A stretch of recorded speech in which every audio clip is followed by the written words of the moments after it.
you are only focused on yourself and you pass the beggar by, that's not evolution. You're not evolving. Exactly. You haven't answered a need. You haven't seen where you are. You haven't looked around. Mm-hmm. Whereas what they want us to do is understand that we all have a job collectively in the salvage of this humanity. And that is a foretaste of this episode of the Planetary Makeover Show.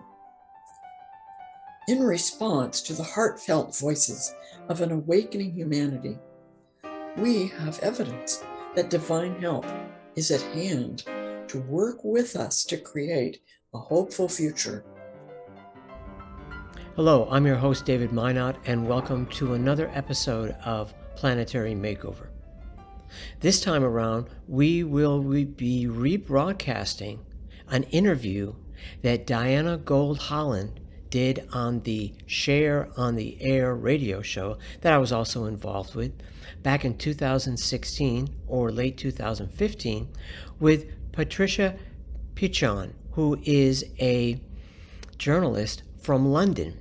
She may have the distinction of being the only journalist in the world who had actually interviewed Benjamin Crem's master and the world teacher Maitreya.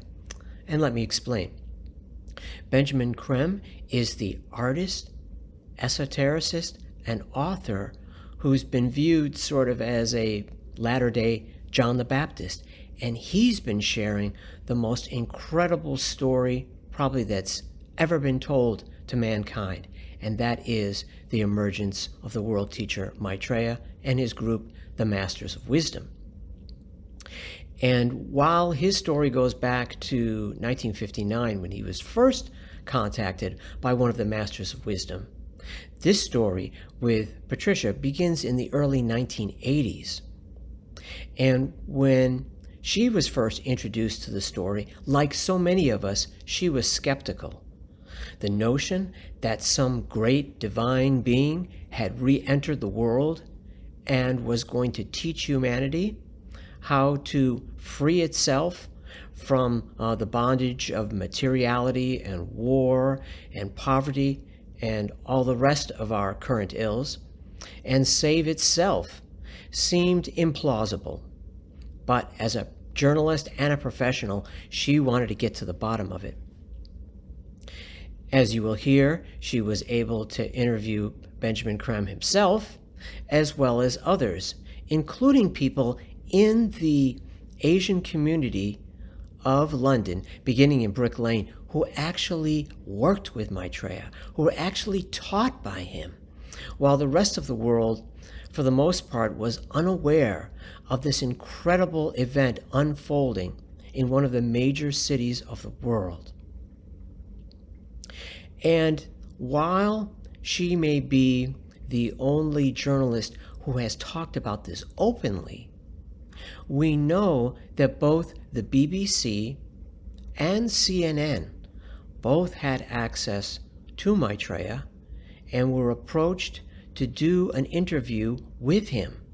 And in fact, and would be the subject of a whole nother show, at one of the interviews, he actually brought the Master Jesus with him, the figure that we know historically as Jesus is also a member of the Masters of Wisdom, humanity's elder brother, and works regularly with Maitreya. That interview has, for the most part, yet to see the light of day, unfortunately. Think of it, probably the most important interview ever seen anywhere, and it's sitting in the vaults of the BBC. But he was also interviewed by CNN with the understanding that it would be aired. And in a sense it was, but only to a limited audience. We're thinking it was in parts of Scotland and elsewhere, I'm not sure, but the audience was quite small. But I would have loved, as I'm sure you would have been, to be among those privileged few who actually saw it. As you probably know, if you have been following the story, Maitreya has probably done over 200 such interviews since emerging back in a sense, back in 2010. He actually came out into the world in 1977 and has been working since then, and in some sense quite openly. But sometimes what's right out in the open is the first thing that we overlook. And if this isn't the most stunning example of that, I don't know what is. So beginning in the United States back then, in I think around about 2010, he began doing interviews, but under another name. What he wanted, what the Masters of Wisdom want, and what people associated with this incredible story really want is for people to come to it on their own, not for it to be presented by some kind of authority figure, which is why you're hearing it from me, because what do I know? And that way, your free will is not interfered with in any way. Patricia herself, while a reputable journalist, was also able to comment on this, and not only that, but to write a book about it, which I've got a copy of here. And we were so intrigued by seeing her interview again that I'm back reading it again, Searching for Maitreya. And perhaps you can find this on the web. It's highly recommended. I'm sure it will be mentioned in the credits as well.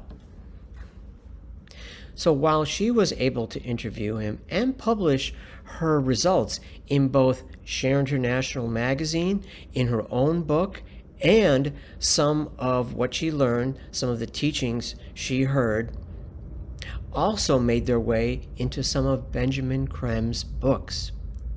And those are also available to the public. In fact, three of his books are available as free downloads, and you will see that also in the credits here at Planetary Makeover at share-ecart.com is where you can get his books, also Amazon and any good book distributor.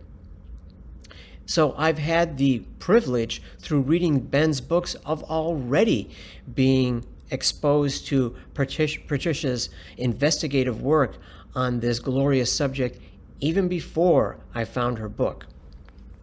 And it is a must-read, I must say. So in this interview, Diana Gold Holland from Share on the Air Radio had a wonderful discussion with Patricia about everything from her first inklings of this story to her trips to Brick Lane, London, to track down someone in the Asian community who could talk to her about Maitreya, since she knew so little firsthand herself at that point, to meeting Benjamin Crem and recording interviews with his master. Just an incredible experience she's had, and she's just getting warmed up. So we hope you will enjoy this interview, and there will be more to come, we're hoping, here at Planetary Makeover. Thank you. Welcome, everyone. This is Diana Gold Holland, broadcasting on radio on this Sunday, December 6th. Patricia, are you there? Yes, Can you I'm hear on me? the line. Good evening, Diana. Good. Let us continue with our show. And let me start with just the background premises to our show, which we repeat every week so that you know where we're coming from. Share International Radio and the people who produce it, who are all volunteers, believe that we are not alone at this time of crisis in Mother Earth's history. We believe that there is help of an extraordinary nature coming to us, and that is in the form of perfected masters who are here now, emerging onto the world scene to help and counsel us at this great time of transition. And at their head is Maitreya, the world teacher for this age, just as there have been world teachers for all of the other previous ages. So we present this information for your consideration only. If you find it of interest, if it has the ring of truth for you, we invite you to share it. Much of this information comes from author and British esotericist Benjamin Crem, C-R-E-M-E, who has for many decades now been talking of the reappearance of the Christ and the Masters of Wisdom. And a shout out to Mr. Krem today. He has very, very recently celebrated his 93rd birthday, and we send him best regards on that occasion. At this time, let me welcome our guest for today, Patricia Pitchon, who has worked very closely with Mr. Krem. Patricia is a freelance journalist and translator based in London, England. She's been a contributor to Share-International magazine. She has been a contributor since 1983 and is the author of a book called Searching for Maitreya, the product of many, many years of research. Now, together with a BBC colleague, Brian James, Patricia transcribed many of Maitreya's teachings that were sourced from a contact with members in the London Asian community where Maitreya was residing at the time. These teachings have been published over several months in Share-International magazines and in volumes 1 and 2 of Mr. Krem's book, Maitreya's Mission. Patricia has also done interview with Benjamin Krem's master, one of the masters of wisdom emerging now onto the world scene through Benjamin Krem, and these interviews were also published over time in the magazine. You can access them on Share-International.org. So without further ado, let me welcome to our show Patricia Pitchon. Welcome, Patricia. Thank you, Diana. It's a pleasure to greet you in this way and also the listeners to this program. Very happy to have you. Patricia, let's start with your personal introduction to the reappearance story. How did that occur, and what was convincing to you that the emergence of Maitreya, the world teacher and the Masters of Wisdom, is not some kind of fairy tale? Well, what happened to me was that I went to a lecture by Mr. Benjamin Krem here in London, and that was way back in 1982. And I knew something about the concept of masters, but I had no idea that there was anything going on in a contemporary sense. And I went to this lecture, which was called The Reappearance of the Christ and the Masters of the Wisdom. It was held at Friend's House, which is run by the Quakers here in London, a well-known place. And Mr. Krem began to explain his association with one particular master and his many years of training, and what his master was explaining about the process of gradual return of this group of masters with Maitreya at their head.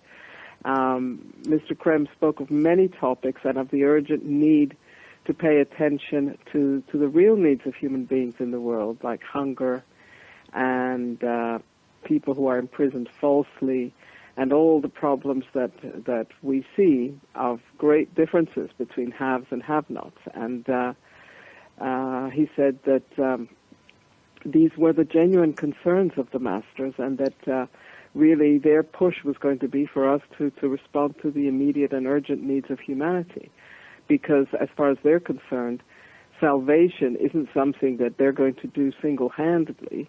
They have to do that hand in hand with humanity itself, becoming more aware and really reacting to their brother's need, and learning to share their own time, their resources, whatever else, to alleviate suffering and to help people to develop. That the salvation of mankind depends on mankind itself. And their role is to galvanize us, to energize us, to inspire us, and to guide us. But we collectively must do this work. Okay. That appealed to me immensely. And it also appealed to my common sense. But also at the end of this lecture, Mr. Krem said, "We are now going to receive the blessing of Maitreya." And he leaned forward, and when he sort of stood erect again, I saw a most beautiful face in the outline of his face, which was a completely different face, of a man with large dark eyes and high cheekbones and a very beautifully balanced face and a sort of golden brown skin. He was also very, very tall and slim, I kind of perceived the height internally, but the face I saw very clearly. And this vision lasted for about 20 minutes. And when those marvelous eyes crossed my line of vision directly, I felt waves and waves and waves of the most extraordinary love coming towards me. I mean, it was something that I could never have invented or imagined. It was something so intense and so pure and so beautiful. It sort of reminded me of the purity of a newborn babe, but it was absolutely unforgettable. I could understand that this was a divine love, a love that doesn't choose between one person and another. Something truly elevating and truly beautiful. And it would have been impossible to invent something like that, an experience like that. I have never been able to forget that. It's always with me. Yeah, this seems to be the common reaction to an experience of Maitreya, one of the masters, that it is unforgettable.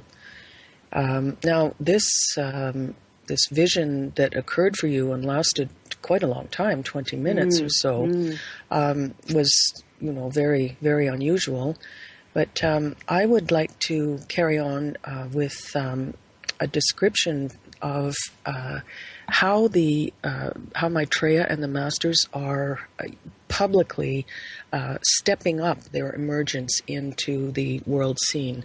We've talked about this before, and we have mentioned that it is based and calibrated on the acceptance of humanity, of the creation of this climate of hope into which they can emerge, and that their emergence is controlled and calibrated by our welcome to them, by our inviting them forward. And so since the late 70s, when Maitreya first came into his point of focus in London, in England, your town, in 1977, there have been many phases of this emergence, and I'd like us to start talking about those now and possibly continue a bit on that after we come back from the break. But let's talk about the early days now, with which you were very much engaged. Well, the very first thing that happened was actually a newspaper advertisement, a full-page newspaper advertisement, explaining that the masters are gradually emerging and explaining their concerns for humanity. And it was a full-page advertisement that appeared in 14 major newspapers, some here and some abroad. I think some in the States as well. Now, you mentioned the full-page ad that appeared in 1982, placed by Mr. Benjamin Creme, and concerning the reappearance and the priorities of the masters. Some people have wondered how such a 14-page, full-page ad spread could have occurred, and it was financed completely by volunteer donations, as is all of the work in letting people know about the reappearance.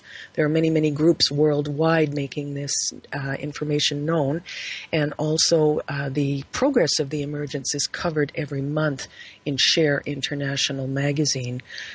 Viewers or listeners can find out more about that on Share-International.org, and I just wanted to mention that.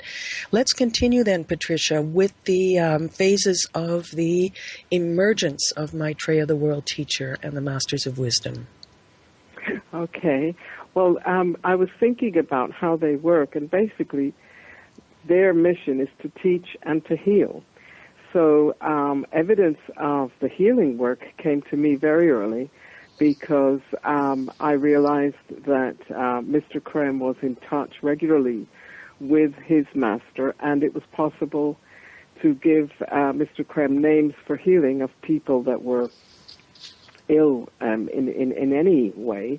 And the answer would always be that the master would do what he can within the laws of karma, meaning the divine law of cause and effect. And that was always a cautious response, but also a true one, in the sense that masters are not all powerful. They can send healing energy, but each individual has his own destiny in terms of what he has sown and what he has garnered over his life and many lives, because they believe in reincarnation. And an illness may be the result of something that happened a long while back, or it may not be any such thing. But within whatever laws constrain them, they can heal and have healed many, many people. So I partook in a kind of experiment where I started to give names of people that were terminally ill, and I did that for 2 years, and subsequently handed this dossier to a colleague, a journalist who worked for one of the main daily papers here, so that he himself could also do the research with the people concerned. But in fact, out of all of these cases, at least 50% of them were healed. Some were not healed, but had very peaceful and bearable deaths. And other people, their condition continued, but they were helped with pain control. I mean, there was a whole range of stuff. But the fact is that most of these people were considered sort of hopeless cases. I mean, people who, there was nothing more that could be done as far as Western medicine was concerned, and that was the sort of controlling factor for me in terms of research. And that began to persuade me that, once again, something rather extraordinary was going on, because I have had many, many experiences since then, have given hundreds of names, and have followed many cases where people have been helped a great deal. Right. As a correspondent, so that was one instance. Right. As a correspondent for the magazine as well, I've been following some of the more public events in this phased emergence. And starting in 1988, for example, was the whole period of actual miracles occurring in the world, which we will talk about more on a future program towards Christmas time. But I just wanted to bring that up as well because of the breadth of that series of miracles, and I'm sure that you had some involvement in reporting those as well. Well, I certainly remember one particular case where there was a healer in Nairobi. Her name is Maitreya, and she was working in a very poor neighborhood of Nairobi. A lot of people came to her for healing, and she would simply place the Bible on whatever part of the person's body was required, and many people were healed, and that's why she became very well known there, and many people would attend these healing sessions out in the open air. And there was an editor of a major newspaper there, the Kenya Times. He was the Swahili editor. His name was Job Mutungi. He went there and subsequently came to London and told me, I met him here, and he told me that what he actually saw was Maitreya. He didn't know exactly who he was going to see, but he saw an explosion of light, and suddenly there was this man there, and people were sort of amazed by this, and he had gone there with a photographer from the Kenya Times, and they took photographs of this man. And it was Maitreya, but Maitreya actually said people should follow their own religion. They should actually be who they are. He taught some of the things that he has always taught, and also that Maitreya was doing very good work. And it was a very simple and very direct connection with the people. And subsequently, when Job Mutungi came to London, he said that he was staring at this person who had appeared in that sort of way, and that person was walking amongst the crowd there, and that he could see like sparks of light actually emerging from his heels, from the heels of his feet. Wow. This is a small detail, but it's very interesting. But what was interesting to us in London is that these photographs of that event were published in the Kenya Times, and of course here, Benjamin Krem asked his master about this, and his master confirmed that it was Maitreya. But I had actually already seen the visage of Maitreya, and I could see that it was Maitreya, and that was as far as I was concerned. But in any case, the few photographs that exist of Maitreya are actually taken from that event, which was on the 11th of June of 1988. But he doesn't always appear in such a dramatic fashion. Mm-hmm. But nevertheless, I've had some extraordinary experiences. There was one in particular that, again, is always with me as an experience, and it was at a time when I was feeling very, very sad. It was around 1993. My mother had passed away, and I was standing at a bus stop near my house, ready to go somewhere. I was feeling really quite down, and I suddenly became aware that someone was looking at me. And by this time, I'd seen Maitreya in a vision, and I'd also seen him once in person. So I did know what he looked like. But I suddenly looked up, and I saw this person who looked exactly like Maitreya, except it was a woman. But she had the same extraordinary height as he has, and a completely identical face. It could have been his twin, but as a woman. And she was dressed very simply in a white shirt and a long gray skirt and sort of flat black sandals. And her hair was sort of drawn back in a rather elegant way. And yet she looked like a person from the people. Such was her simplicity. But when I looked at her, what happened was that I felt as if I had sort of plunged into the ocean of maternal love. She was showing me an aspect of the divinity as mother.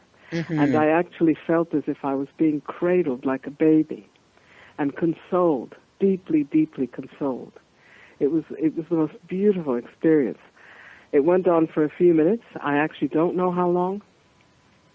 And then she very gently turned and just walked past me all the way down to sort of the end of a road. And I wanted to run after her and say, I know who you are, but I didn't dare. I was just completely overwhelmed. And also I was in a state of sort of ecstasy after an experience like that. And I forgot where I was going. I didn't board the bus.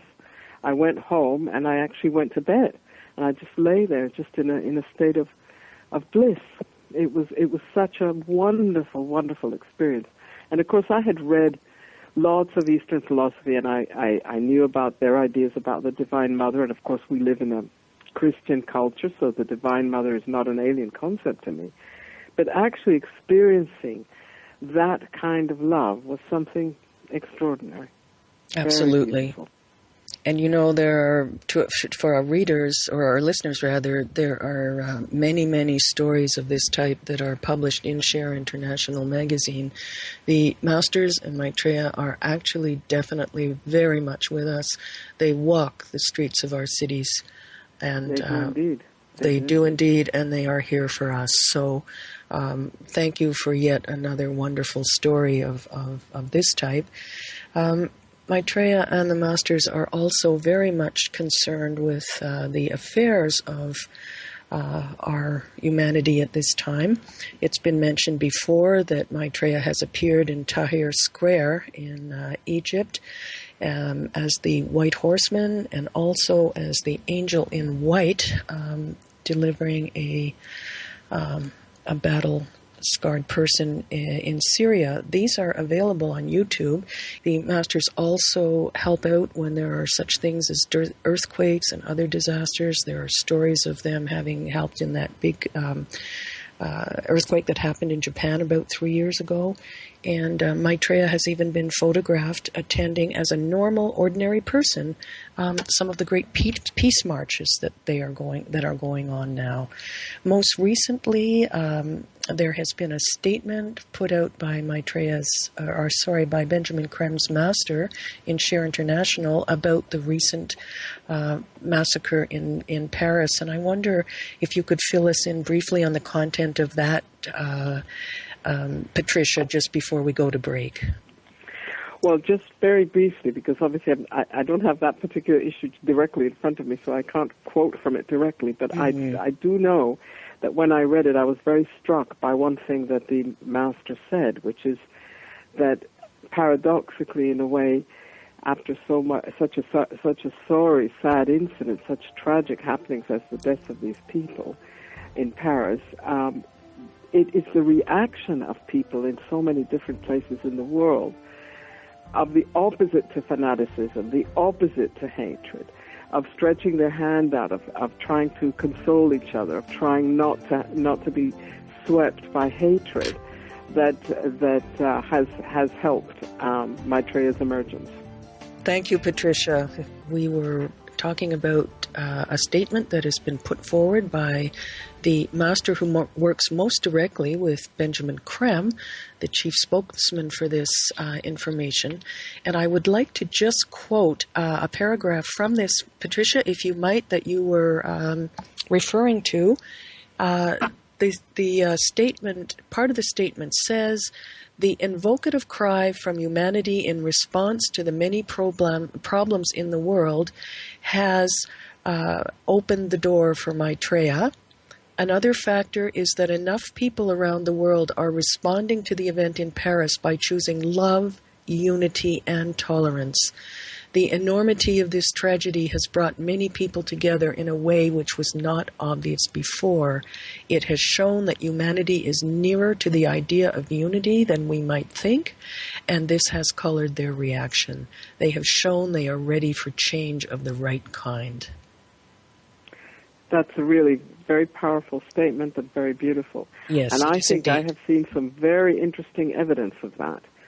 Because just after those terrible events in Paris, people did gather in the main square there, one of the main squares, the Place de la République, and while people were laying flowers and so on to express their sorrow at the death of so many young people, a Muslim woman in a Muslim headscarf actually came forward, and she had a sign on her that said, "If you love me, embrace me. If you don't, then don't."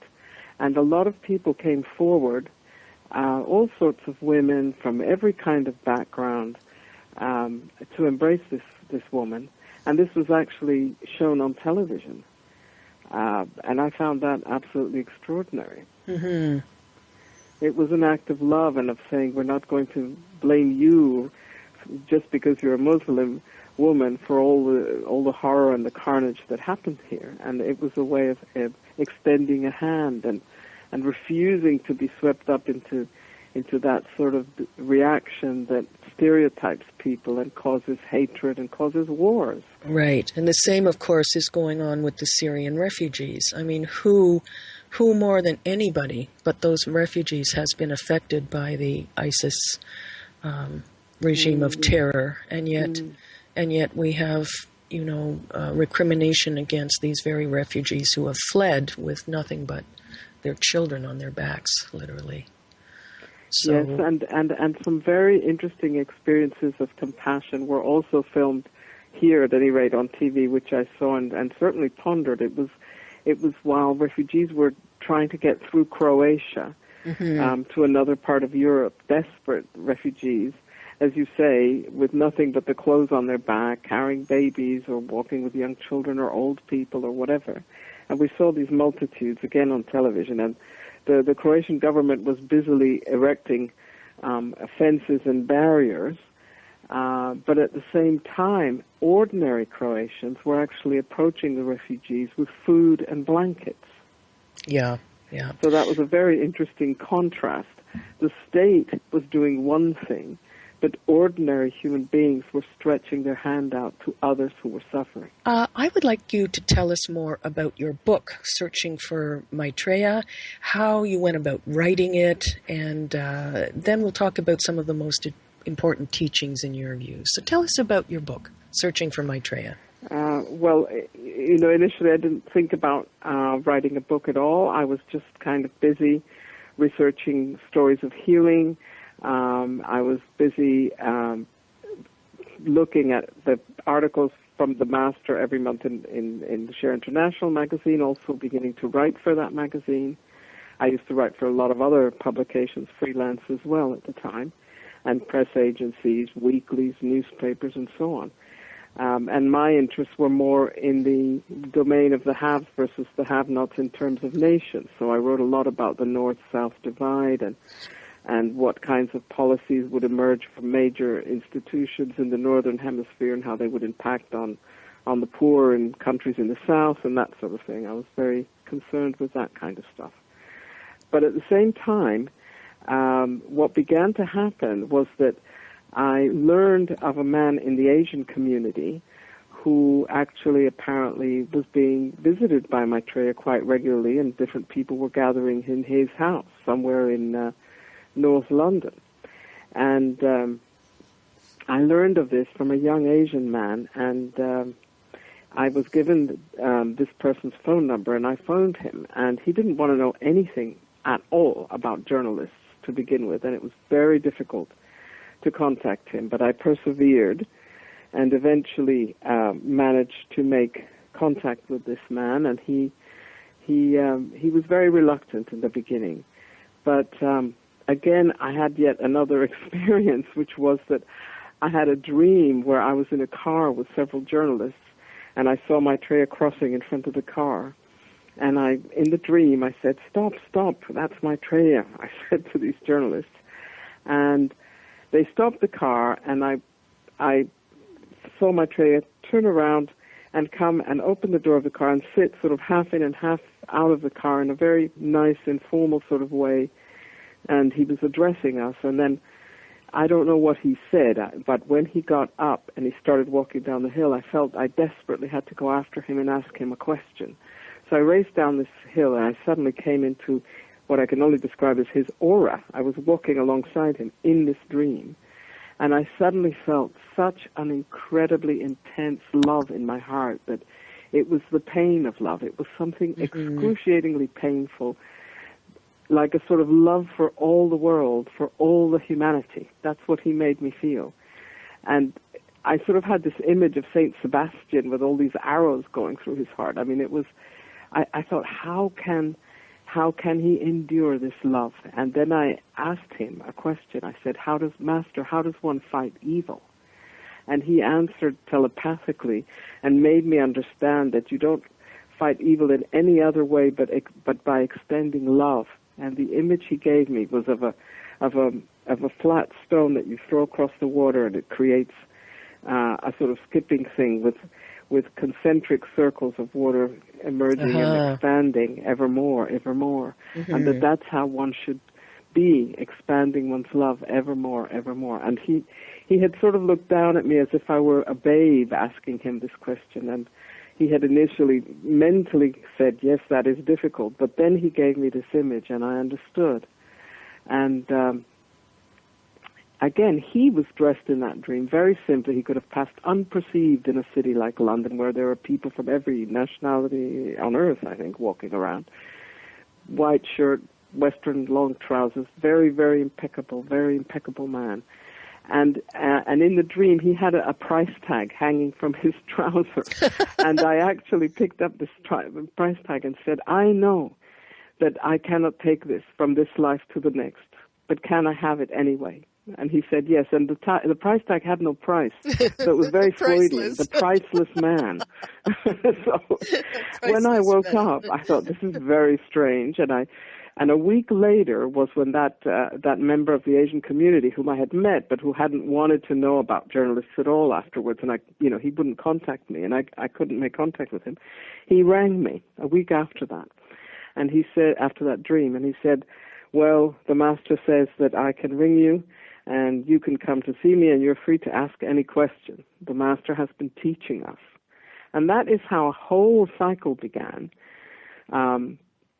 This is before I ever wrote my book, but ultimately reference to this and reference to some of those teachings did form part of the book. But I went there and eventually started going with my colleague Brian James, who was a producer at the BBC at the time, a TV producer. And we would ask him questions, and we became aware of the fact that he was actually present with a group of Hindu monks, Hindu swamis, at a place where Maitreya would be teaching them every 2 days. So initially we went in person, and then later I started doing this on the phone. But when I didn't understand something, I would say, what is meant by this, or what is meant by that? He would say, I will ask. And then the next night he would ring, and a fantastically interesting answer would emerge. So this went on for several years, from 1988 to about 1993. And all of these teachings began to be published in the magazine, Share-International, and subsequently in Mr. Kremp's book, Maitreya's Missions, which actually has 3 volumes. Right. And some Now, of that are these teachings. yes, I just wanted to mention a little something on that too, because part of that era of the emergence and of this reappearance story is that Maitreya gave many prognostications on things that were to happen in the world that I, as a freelance journalist, and you as well, would not have given 2 cents for in terms of predictions. He mentioned, for example, that the Berlin Wall would fall, which nobody would give credence to at that time, and yet it did. He mentioned that Margaret Thatcher would be deposed, and that happened. Yes, that seemed very unlikely at the time. Yes. That is what happened. And Yes. also that Mandela would be released from prison. That seemed impossible at the time. All these things did happen. And that Palestine would have its own homeland. The Palestinians would have their homeland. So many, many things like that have come to pass, which were that was a very, very interesting period. Now, one of the great teachings of Maitreya, which we have talked many times before about on this show, is, of course, the principle of sharing. I'm just wondering, Patricia, and we'll continue on the other side of the break, if you would talk to us about some of the more personal teachings on self-realizations that have come in from Maitreya, and in particular, this practicing honesty of mind, sincerity and detachment. Let's have a word about that. We were introducing one of Maitreya's very profound teachings, which is to practice honesty of mind, sincerity, and detachment. Yes, that is a very, very key teaching of Maitreya's. And I can remember how this teaching was given to me through that member of the Asian community who's come to be known as Maitreya's associate, and with whom I formed a very strong bond over the years in terms of his fidelity and his determination to transmit these teachings more or less as they were occurring. So he would call me probably every other night for a long time. So that was a very sort of regular commitment. And occasionally I would also go and see him. But with what Maitreya means by this particular way of understanding one's development is that in honesty of mind, it's as if you undertake the responsibility, and it's a decision really, that you must look at what you are really thinking and whether it is different to what you are saying or what you are feeling. In other words, you have to know what's in your mind, and that means self-examination quite regularly. So it's a kind of ongoing thing. But sincerity of spirit is something else. It has to do with an attitude of the heart, that when you speak, say what you actually really mean. And when you act in a way that you really, really feel and mean. So a sincerity of spirit has everything to do with an attitude in life. Mm-hmm. And detachment is something that comes when you realize that you're acting from a certain depth in yourself, which is not the ego. That's when you actually experience yourself as someone who can observe in a detached way, who can actually see things for what they are, both within yourself and also without. And in a way, that detachment comes hand in hand with compassion, because real compassion really only happens when you don't have ego. So, for example, if you see someone suffering and you're going to help him in any way, it's not about I am going to help him. It's about I am going to help him. It's a completely different emphasis. It's like you forget yourself. You're not there. You're just responding to something, and it's not because you want to put yourself into an important position. And this is true. Anyone can practice this, but what Maitreya wants us to understand is that when you practice honesty of mind, sincerity of spirit, and detachment, what happens is that your natural rate of development as a human being resumes. So during the day, how he sees us is that all of us have conditioning, and the conditioning is not our natural, real self. It's a conditioning over time, which happens because we are imperfect. We live in an imperfect milieu. We're not, saints or gods. Right. But in the moment in which we're acting not in our conditioning, but from our real being, then in that moment we are people who are sincere and honest and detached. And in that moment, our natural rate of evolution resumes. And in the measure in which we're acting from our conditioning, it stops, and then it resumes again. In other words, we have the possibility of pondering this and of actually having an honest relationship with ourselves that leads us to this other way of being and doing. And that's something that takes practice as well as consciousness. You have you have to know that you can exercise that choice at any time with anything that presents itself. And of course, in so doing, you become more conscious and more able to hold that position, to be in that light. Yes, yes, indeed. I mean, obviously, being the kinds of people we are, very far, I think, from being masters, that's for sure. We come in and out of our conditioning. Mm-hmm. It's our normal condition. But maybe over time, as we practice this more and more, we learn to be more in that attitude. Absolutely. So it is a practice. It is something that we can develop. It's a practice and a process, yes. To grow more into our real selves. Yes, and that is what Maitreya says he has come to teach. On a personal level, he says, I have not come to found any religion. I have come to teach you the art of self-realization, the realization of your true self. And when he says, be who you are, that's what he means. Mm-hmm. Be that self, who you really are. And so it's so different, from people who, think one thing, say another, and do something completely different. Yes, yes, and obviously the aim is to be that integrated being who is consonant in thought, word, and deed. Now, that is a very tall order, but it doesn't mean it can't happen. You just have to decide that that's something to aim for and to do some of that every day. Exactly. And how that would spread and allow us to really take our power, as it were, as souls in incarnation to begin to solve the problems of the world outside of our own self-realization. All of it together.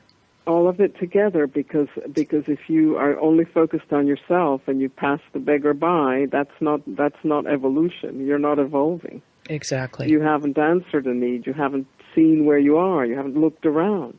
Mm-hmm. Whereas what they want us to do is understand that we all have a job collectively in the salvage of this humanity.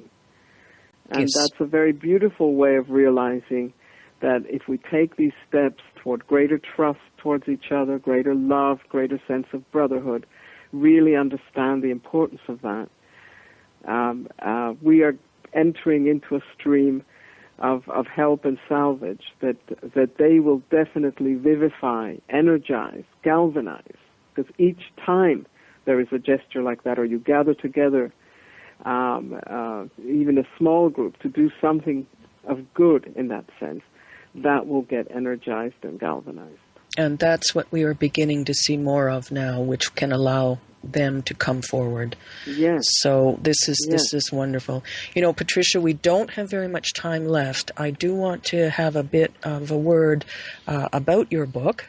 It is called Searching for Maitreya, and it is available on Amazon by whatever suffix you use, .ca, .com, .uk, whatever. Amazon.com is fine for mm-hmm. American listeners. They will get straight to that if they just put Patricia Pitchon plus Searching for Maitreya. Absolutely. And would you talk a bit about the show that you are contributing to in Buenos Aires? Yes, this is a show called The Return of Maitreya in Buenos Aires. It's in Spanish, El Regreso de Maitreya. And it's been going for a couple of years, run by two journalists, Leila Videla and Martin Jankowski. And they basically discuss the teachings. They represent some of the views of Share-International magazine in terms of the progress of the emergence of these masters. They talk to people who've had experiences of this and that kind of thing. They also talk a lot about meditation, and they run a transmission meditation group. They're in touch with other small groups around different parts of South America, because it's an internet radio station called Radio Mantra that this radio program is on. And I contribute once a month by actually discussing Maitreya's teachings, which has been a great pleasure and a great privilege to be able to do. I've been doing that for just over a year. That's great. So this is really good information for our Spanish listeners. We will put up the information on Patricia's book and also on this radio station on our Facebook page for those who are interested. Last but not least, well, not even last, hopefully, Patricia, I'd like to talk about the interviews you did with Benjamin Krem's master. What that process was like. I want to mention briefly to people that if you go to the website Share-International.org, and in the advanced search, simply put in Patricia's name, Patricia Pitchon, Pitchon, you will come across a series of articles that Patricia did that were interviews of Benjamin Krem's master. The topics there's quite a breadth of topics of very great interest, and please do so. That's shareinternational.org/Patricia Pitchon. So let's have a word about that interview process and the relevance of that information, Patricia. Okay.